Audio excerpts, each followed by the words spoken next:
साईं बाबा कहते हैं कि हर व्यक्ति के जीवन में बुरे दिन आते हैं। जीवन एक बसंत बहार नहीं है। अगर रोशनी है तो अंधेरा भी है, यहाँ उदय भी है और अस्त भी है। इस संसार में दुख भी होते हैं और सुख भी। यहाँ कुदरती सूखा भी पड़ता है और सुखी भावनाओं का भी पड़ता है अकाल। मालिक, माना कि अकाल पड़ना एक कुदरती व्यवस्था है। जो व्यक्ति इन परिस्थितियों से लड़ने के लिए तत्पर रहता है, मालिक उस व्यक्ति का साथ देते हैं। जो व्यक्ति हालातों को मात देने की कोशिश करते हैं, मालिक की कृपा उस पर बनी रहती है। उस व्यक्ति पर मालिक की कृपा नहीं बरसती जो इन हालातों से भागता है। बुरे समय और बुरे परिस्थितियों के लिए मालिक को दोष देता है। मालिक उस व्यक्ति पर अपनी दया और कृपा की बरसात नहीं करते हैं। साईं बाबा कहते हैं, जो प्राणी अपने आप को नहीं ढूंढ पाता है वह दूसरे व्यक्ति को कैसे ढूंढ पाएगा। साईं बाबा कहते हैं कि अपने आप को ढूंढने का तात्पर्य अपने आप को जानना है, अपनी अंतरात्मा को देखना है, अपने मन के अंदर ज्ञान के प्रकाश से अपने जीवन को प्रकाशित करना है। जब अपना मन प्रकाशित हो जाएगा तो आसानी से दूसरे की खोज की जा सकती है।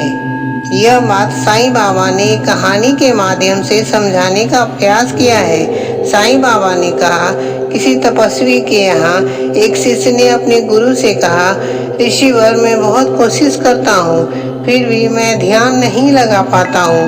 मैं क्या करूँ, मुझे कुछ समझ नहीं आता है। आंखें बंद करते ही कई तरह के विचार आंखों के सम्मुख तैरने लगते हैं। तब उस तपस्वी ने अपने शिष्य को उस राज्य के राजा के पास भेजा और कहा कि राजा के पास जाओ, वह तुम्हें ध्यान लगाना सिखा देगा।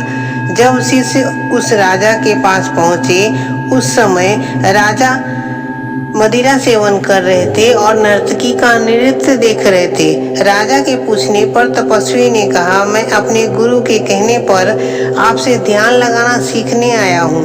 राजा ने कहा, राजन, आज रात आप अच्छे से जलपान कर विश्राम करें, कल सुबह मैं आपको ध्यान लगाना सिखा दूंगा। तपस्वी कक्ष में चले गए, जलपान किया। उन्हें विश्राम करने के लिए नर्म गद्देदार बिछावन युक्त पलंग दिया गया, परंतु पलंग के ठीक ऊपर एक पतली धागे से बंधी हुई तलवार लटका दिया गया। रात भर उस तपस्वी को नींद नहीं आई। उन्हें डर लग रहा था कि कब धागा टूट जाएगा और तलवार सीधे उनके सीने में धंस जाएगी। इस कारण सारी सुख सुविधा होने के बाद भी तपस्वी को नींद नहीं आ रही थी। रात भर वह तलवार को ही एकटक से देखते रहे। सुबह जब राजा अपने मंत्री के साथ तपस्वी से मिलने पहुंचे और पूछा, ऋषिवर, आपको रात में अच्छे से नींद आई ना? तब उस तपस्वी ने कहा, रात भर मुझे नींद नहीं आई। हर क्षण मुझे उस तलवार का भय लगा रहा। उस तलवार पर ही ध्यान टिका रहा कि कहीं यह गिरकर मेरे प्राण न ले ले। तब राजा ने कहा, अब समझे, इसे ही ध्यान लगाना कहते हैं। अपने प्राणों के भय के कारण आपका ध्यान तलवार पर ही टिका रहा।